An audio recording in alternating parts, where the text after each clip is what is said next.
అనగనగా ఒక ముసలి తాతగారు తన భార్యతో ఒక ఫామ్ హౌస్లో నివసిస్తూ ఉండేవారు. రోజులాగానే తాతగారు తన పొలాన్ని శుభ్రం చేస్తుండగా కొన్ని విత్తనాలను చూశారు. అవే టర్నిప్ సీడ్స్ అనగా ముల్లంగి విత్తనాలు.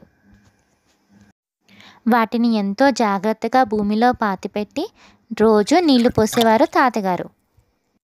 కొన్ని రోజులకి ముల్లంగి దుంపలు భూమి నుండి బయటకు వచ్చాయి. అందులో ఒకటి అసాధారణంగా మిగిలిన దుంపల కన్నా అతి పెద్దగా ఉంది. ముసలి తాతగారు దానిని చూసి ఆశ్చర్యపోయి ఆనందంతో భూమి నుండి లాగడానికి ప్రయత్నిస్తాడు. కానీ అది రాదు. తన భార్యను సాయానికి పిలుస్తాడు తాతగారు. ఆ వృద్ధ దంపతులు ఇద్దరు ఎంతో బలంగా దాన్ని లాగడానికి ప్రయత్నిస్తారు.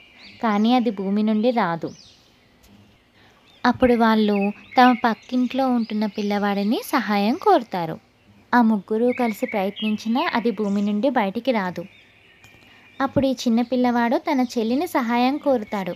వీళ్ళందరూ కలిసి లాగిన ఆ ముల్లంగి దుంప బయటకు రాదు. అప్పుడు వాళ్ళు తమ పెంపుడు జంతువైన ఒక పప్పీని కూడా పిలుస్తారు. వీళ్ళందరూ కలిసి ఎంత బలంగా లాగినా కూడా ఆ ముల్లంగి దుంప భూమి నుండి బయటికి రావట్లేదు. చివరిగా వాళ్ళు తమ పిల్లిని సాయం కోరుతారు. ఆ ముసలి తాతగారు, బామ్మగారు, పిల్లి, కుక్క, చిన్న బాబు, పాప అందరూ కలిసి సాయం చేసినా కూడా అది రాదు. ఇక నిరాశ చెందిన ఆ వృద్ధ దంపతులు చివరి ప్రయత్నంగా మరొకసారి దాన్ని లాగుతారు. ఈసారి వారి ప్రయత్నం సఫలీకృతం అవుతుంది.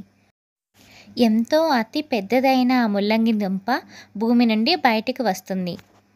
ఇక ఎంతో ఆనందంగా వారు దాన్ని సూప్ చేసుకొని ఆనందిస్తారు.